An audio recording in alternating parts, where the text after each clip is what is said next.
Yang dihormati barisan kepimpinan sekolah, rakan-rakan guru, sahabat-sahabat yang dirahmati Allah Subhanahu Wa Taala sekalian. Pertama dan selama-lamanya marilah sama-sama kita merafak tinggi syukur kita kepada Allah Subhanahu Wa Taala di atas kesempatan yang Allah Subhanahu Wa Taala bagi kepada kita untuk kita menikmati satu anugerah agung daripada Allah Subhanahu Wa Taala, iaitu bulan Ramadan. Allah secara detailnya sebut dalam Al-Quran Al-Karim. Berbeza dengan bulan-bulan yang lain, Allah sebut nama Ramadan. Syahrul Ramadan alladhi unzila fihi Al-Quran. Pada bulan Ramadan, Allah sebut secara detail, unzila fihi Al-Quran, diturunkan Al-Quran. Dan dalam ayat yang lain Allah Subhanahu Wa Taala sebut ayat yang selepas itu, kutiba alaikumusiyam kama kutiba alal ladzina min qablikum, seperti mana yang telah difardukan kepada umat-umat yang sebelum kamu. Apa tujuan dia Allah sebut dalam ayat itu, ayat yang terakhir Allah Subhanahu Wa Taala sebut la'allakum tattaqun, mudah-mudahan dengan puasa yang kamu lakukan lillahi ta'ala, kamu akan dapat satu anugerah yang tiada tolak tandingnya. Apa dia? Allah sebut la'allakum tattaqun, mudah-mudahan kamu menjadi orang yang bertakwa. Bertakwa ni, cerita pasal bertakwa Allah sebut dalam ayat yang lain tentang perihal orang-orang yang bertakwa masuk dalam syurga dan sebagainya. Itu infinity nikmat yang Allah Subhanahu Wa Taala nak bagi kepada kita dalam semasa bulan Ramadan. Pula tu tuan-tuan dan puan-puan, bulan Ramadan yang kita sambut tahun ni berbeza dengan bulan-bulan Ramadan yang kita sambut sebelum ni. Hari ni Allah bagi satu lagi anugerah. Anugerah apa? Anugerah PKP. Bukan senang kita nak merasai berpuasa dalam keadaan kita mempunyai masa yang cukup terluang. Mungkin ini seumur hidup kita yang ni lah kali yang pertama dan yang terakhir. Lepas ni tak jumpa dah. Lepas ni kita berpuasa dalam keadaan kita bekerja, kita berpuasa dalam keadaan kita kena keluar, kita berpuasa dalam keadaan kita kena melakukan tugas-tugas yang lain.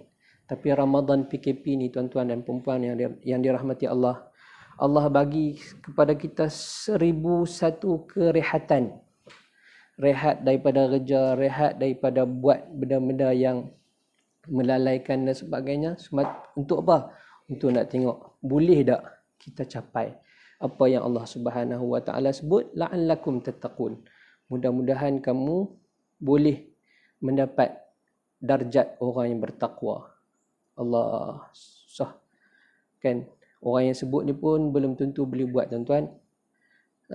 Tapi saya sebut sebagai motivasi kepada diri saya sendiri. Wahai empunya yang bercakap, hang kena jadi orang yang bertakwa. Hang kena capai matlamat tu sebab hang cakap. Muslimin dan muslimat yang dirahmati Allah Subhanahu Wa Taala sekalian, tu mukadimah. Kan ketika berpuasa ni pun Islam dia ada panduan, dia ada anjuran yang tertentu. Macam mana kita tahu? Daripada hadis-hadis Nabi sallallahu alaihi wasallam. Jadi dalam banyak-banyak tu saya nak kongsi dengan tuan-tuan dan puan-puan apa sunnah, apa amalan yang perlu kita buat sebelum kita nak berbuka puasa. Nabi SAW sebut, man fattara sa'iman, siapa-siapa yang mengiftarkan orang yang berpuasa, memberi makanan kepada orang yang berpuasa, kana lahu mithlu ajrihi, maka dia akan dapat pahala sebagaimana orang yang dia bagi makanan, orang yang berpuasa tu. Muslimin muslimat rakan-rakan guru yang dirahmati Allah Subhanahu Wa Taala sekalian, hari ini kita tahun ni kita berpuasa dalam keadaan kita ber-PKP.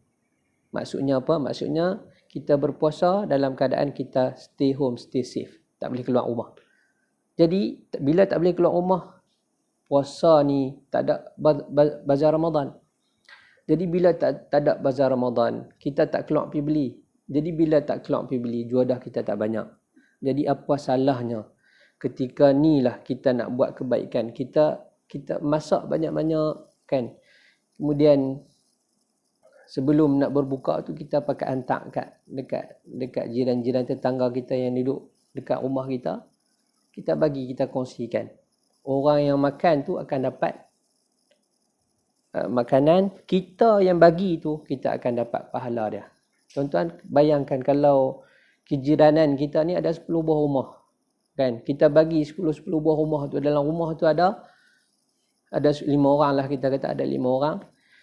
5 kali 10, 50. 50 orang yang makan tu, 50 pahala dia berpuasa tu akan boleh ke kita. Tu tak masuk pahala kita lagi. Subhanallah, begitu besar ganjaran yang Allah Subhanahu Wa Taala nak bagi kepada kita dalam bulan Ramadan. Jadi yang pertama, kita iftar. Kita bagi makanan kepada orang-orang yang berpuasa, bagi kepada jiran, bagi kepada adik-beradik kita dan sebagainya. Supaya apa? Supaya bila mereka makan, pahala mereka akan mengalir masuk kepada kita. Yang tu kita panggil pahala MLM. Baik, itu yang pertama. Yang kedua, bila kita nak berbuka puasa, maka kita siap-siap awal. Lah ni buka puasa pukul 7.30. Okey, so bila 7.30, sebelum 7.30, setengah jam sebelum 7.30, kita dah ready dah makan atas meja. Pasal apa? Pasal kita boleh, time tu lah kita nak boleh bonding dengan anak-anak. Kita boleh duduk dengan anak-anak, kita panggil mereka 20 minit ke sebelum berbuka, kita panggil duduk di atas meja. Tak payah duduk kalut dah dapur, nak siap ayak, nak buat apa, nak buat lauk, buat sebelum tu. Jadi masa setengah jam sebelum berbuka tu kita dah siap atas meja. Ya, ayah ni ambil lah satu buku ke, ambil kitab apa ke, ambil satu topik apa ke, bincang dengan anak-anak, bagi tazkirah kepada anak-anak. Sebab apa tuan-tuan, bukan senang kita nak kita nak dapat peluang Ramadan PKP ni. Seperti mana yang saya sebut tadi, sekali dalam seumur hidup kita, peluang yang julung-julung kali yang kita dapat. Gunakan yang dengan sebaiknya. Kita panggil anak, bagilah tazkirah dalam 10 minit, dalam 15 minit bagi tazkirah. Tiap-tiap hari kalau kita buat macam tu, insya-Allah hati anak kita yang kerah akan jadi lembut. Dengar ayah dia cakap, dengar mak dia cakap. Batu yang begitu keras dia, bila kena tiap-tiap hari titisan air, maka lama-kelamaan batu tu akan berlubang. Macam itulah hati kita, hati manusia. Hati kita kerah, tapi tak sekerah batu.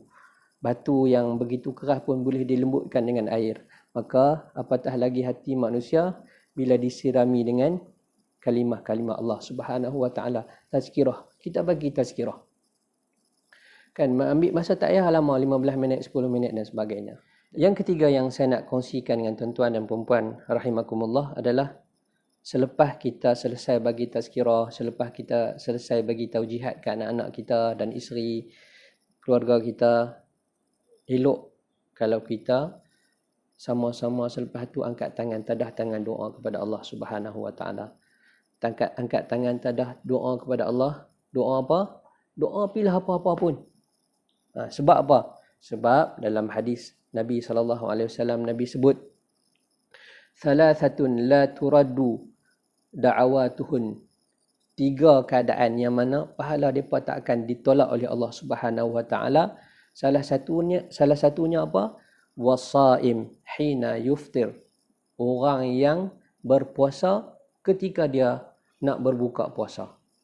Jadi ketika tu adalah ketika waktu mustajab doa. Maka gunakan waktu tu, angkat tangan, minta kepada Allah Subhanahu Wa Taala, ya Allah bagilah aku sekian-sekian, ya Allah bagilah aku sekian-sekian. Minta bukan sekadar minta di mulut, tapi kita sertakan permintaan kita itu dengan hati. Minta betul-betul kepada Allah, ya Allah, ya Tuhanku, berikanlah aku sekian-sekian, ya Allah, selamatkan kami daripada wabak yang bahaya ini, ya Allah, keluarkan kami daripada gejala COVID-19 dan doa. Sebab apa? Tak terhad doa itu untuk makan dan sebagainya. Doa boleh apa-apa juga doa. Kan? Dan sebelum habis doa tu, sertakan sekali doa untuk berbuka puasa. Kan? Kita mula Allahumma barik lana, ya Allah. Doa makan biasa. Tak apa, doa. Allahumma barik lana, ya Allah, ya Tuhanku, barik lana. berkatilah kepada kami fima razaqtana, dalam apa yang engkau berikan kepada kami, waqina, dan jauhkanlah kami azaban nar, daripada api neraka. Lepas tu sambung lagi, Allahumma lakasumna, ya Allah, kepada engkaulah kami berpuasa, wa bika amanna, dan kepada engkaulah kami beriman, wa ala rizqika, dan terhadap makanan rezeki yang engkau berikan kepada kami, aftarna, kami berbuka, kan. Kemudian last sekali sambung dengan doa yang dianjurkan oleh Nabi SAW. Apa dia doa dia? Doa ni ramai orang yang tak buat. Nah. So kalau boleh kita boleh buat, alhamdulillah. Apa doa dia? Doa dia, zahabadh dhama, telah hilang dahaga, zahabadh dhama'u wabtallatil uruq, dan telah basah tekak, wa thabatal ajru, dan telah tetaplah pahala. Ni doa yang dianjurkan oleh Nabi SAW yang kita mungkin terlepas pandang. Kalau tak buat lagi, jom sama-sama kita amalkan, jom sama-sama kita buat. Saya ulang lagi sekali, zahabadh dhama'u wabtallatil uruq wa thabatal ajru. Tiga tu. Zahabadh dhama'u wabtallatil uruq wa thabatal ajr. InsyaAllah kita boleh buat yang sikit ini. Daripada semua yang saya cakap, kalau boleh buat yang ni pun, subhanallah, terbaik. Jadi tu yang ketiga yang saya nak sebut, kita berdoa kepada Allah. Yang pertama tadi saya kata bagi makan kepada orang. Yang kedua, kita buatlah sikit tazkirah halaqah untuk anak-anak kita, untuk keluarga kita. Bukan untuk kita sebenarnya, tapi sebagai bekalan untuk anak-anak kita. Jadi bila mereka besar, mereka amal ilmu yang kita buat, kita akan boleh pahala. Jadi bila besar, mereka terkenangkan kita, mereka akan doa kepada kita. Jadi kita nak create bonding, kita nak membina kita nak membina talian antara keluarga dengan kita buat tazkirah tadi. Yang ketiga saya sebut adalah kita berdoa kepada Allah Subhanahu Wa Taala dengan doa yang apa juga doa. Nabi sebut, inna lis-saim 'inda fitrihi da'watun la turad. Orang yang berpuasa ketika 'inda fitrihi, ketika dia berbuka itu, da'watun la turad, doa yang tak akan ditolak oleh Allah Subhanahu Wa Taala. Siapa yang sebut? Bukan saya, bukan ulama mana-mana. Nabi SAW sebut. Nabi pernah cakap bohong tak? Nabi tak pernah cakap bohong. Jadi kita cuba doa, sebab percayalah Allah tak pernah sekali-kali pun memungkiri janji dia. Yang penting kita berdoa kepada Allah. Kita ni hidup, kita ni lemah, kita ni tak ada apa di depan Allah. Jadi bila kita rasa kita ni kosong, kita tak ada apa, kita perlukan kepada orang yang boleh bagi kepada kita something. Siapa? Allah Subhanahu Wa Taala. So banyakkan berdoa kepada Allah. Baik tuan-tuan dan puan-puan, yang terakhirnya yang saya nak kongsikan dengan tuan-tuan dan puan-puan adalah kita segerakan berbuka. Dalam satu hadis Nabi SAW sebut, la yazalun nas fi khairin ma ajalul fitr wa akharu as-suhur.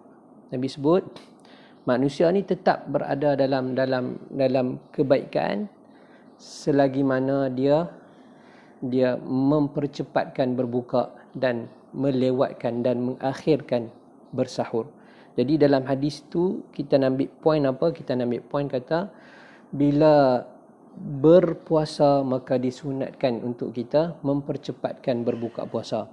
Pernah satu ketika Nabi SAW bermusafir dengan para sahabat, antaranya adalah Bilal bin Rabah. Dalam permusafiran tu sampai satu tempat, Nabi SAW rasa macam dah masuk waktu maghrib. Kemudian Nabi SAW mengeluarkan satu arahan, ya fulan. Dalam hadis itu disebut ya fulan.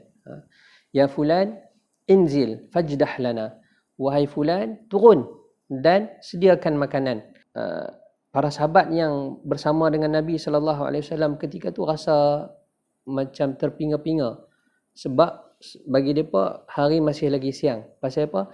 Pasal masih ada lagi cahaya matahari ketika tu, sebab mereka naik unta tinggi. Mereka kata, tunggu sat apa? Kan macam macam nak mempersoalkan arahan Nabi ketika tu. Tunggu sat apa? Kan? Kalau tunggu sat mungkin lebih baik. Lau amsaita lakana khair. Nabi SAW sebut, ulang lagi arahan yang sama. Inzil fajdah lana. Turun, kemudian buat sediakan makanan kepada kami. Maka sahabat pun turun dan sediakan makanan. Maka